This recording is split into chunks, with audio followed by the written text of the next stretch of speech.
Good morning बच्चों। बेटा आज हम डिस्कस करने वाले हैं क्लास 8 ज्योग्राफी का लेसन है इंडस्ट्रीज, इसके क्वेश्चन आंसर्स।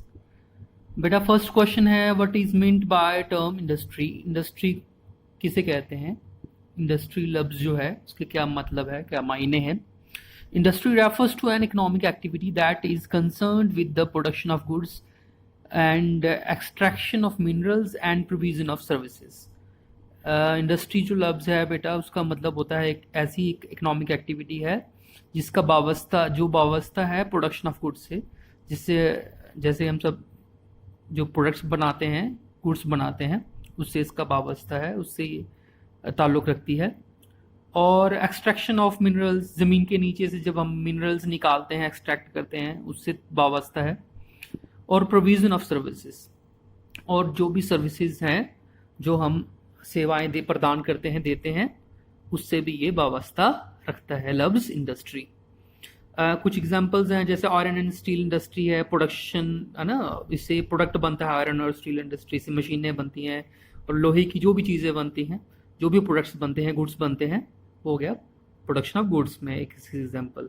टूरिज्म इंडस्ट्री जो कि आता है, एग्जाम्पल आएगा किससे? एग्जाम्पल आएगा सर्विसेज से, जो हम सेवाएं प्रदान करते हैं, टूरिस्ट को गाइड करते हैं लोग, होटल है, मैंने ये सब इंडस्ट्रीज जो है ये आएंगी सर्विसेज में। अब है कोल माइनिंग इंडस्ट्रीज, जैसे ज़मीन के नीचे से कोयला निकाला जाता है, माइनिंग, एक्सट्रैक्शन ऑफ मिनरल इससे वाबस्ता है। ठीक है, ये हो गया क्वेश्चन नंबर 1। अब which are the main factors which influence the location of an industry. हमें कुछ फैक्टर्स बताने हैं जो किसी जगह पे किसी इंडस्ट्री को लगाने के लिए बहुत इम्पॉर्टेंट फैक्टर हैं, उनके बारे में बताओ। तो हमने बोला किसी जगह पे इंडस्ट्री लगाने से पहले वहाँ पे अवेलेबिलिटी ऑफ रॉ मटेरियल होना चाहिए नज़दीक ही, ज़मीन मिलनी चाहिए सस्ते रेट पे, पानी की सुविधा होनी चाहिए, बिजली होनी चाहिए, पावर, लेबर सस्ती होनी चाहिए, कैपिटल साथ में बैंक और फाइनेंस जो अच्छे तरीके से सस्ते में लोन दे दें वो नज़दीकी होने चाहिए, और अच्छी बेहतर ट्रांसपोर्टेशन फैसिलिटी होनी चाहिए ताकि वो तैयार माल को बेचने के लिए गाड़ियाँ वहाँ से आसानी से आ जा सकें और रॉ मटेरियल वहाँ से ईजिली ला सकें, और मार्केट वहाँ पे ही नज़दीक में ही अच्छी मार्केट भी होनी चाहिए, जो भी चीज़ें हम बनाएं उसकी खपत हो जाए।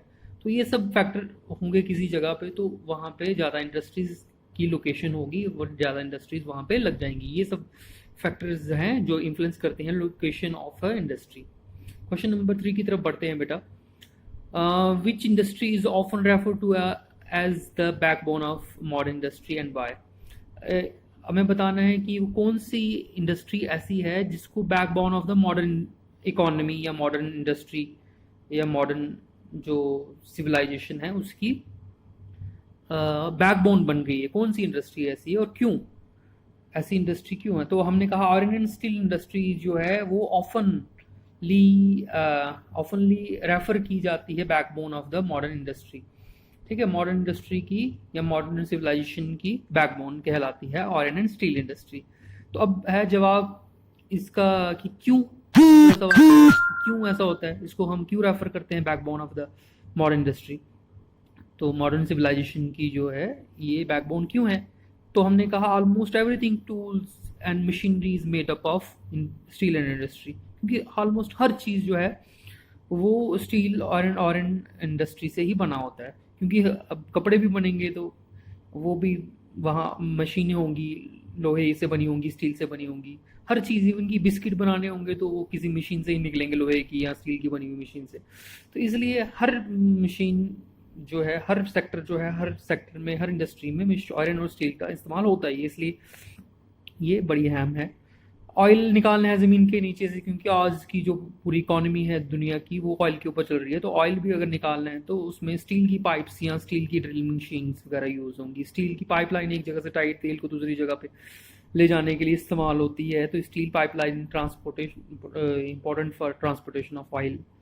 लार्ज बिल्डिंग, इवन की बड़े बड़े मकान जो बनाए जाते हैं वहाँ पे जो बीच में सरिया वगैरह लगाया जाता है, स्टील फ्रेम उसके बनाए जाते हैं, तो उसके बाद कंक्रीट से भर दिया जाता है। बड़ी बड़ी मशीनें जो बिल्डिंग हैं वो भी किससे बनती हैं?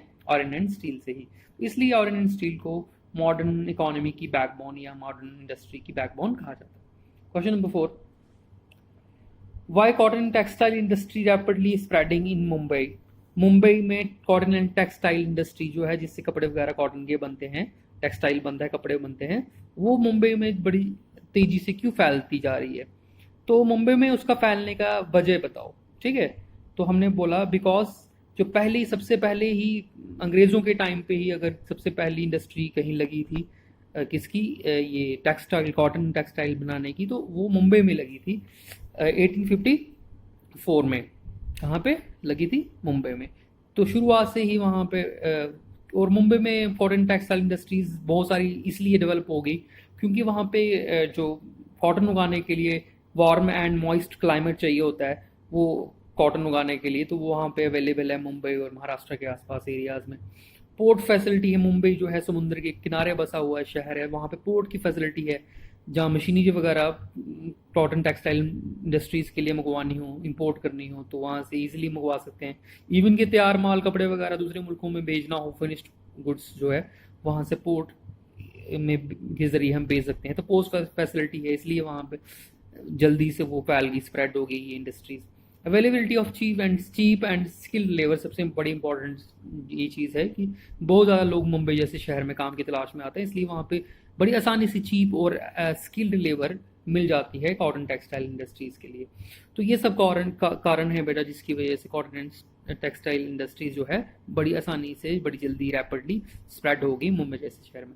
आज के लिए इतना ही, कल बाकी वाले क्वेश्चन स्टिक करेंगे। तब तक के लिए, कल फिर मिलेंगे, तब तक के लिए खुदा हाफिज़।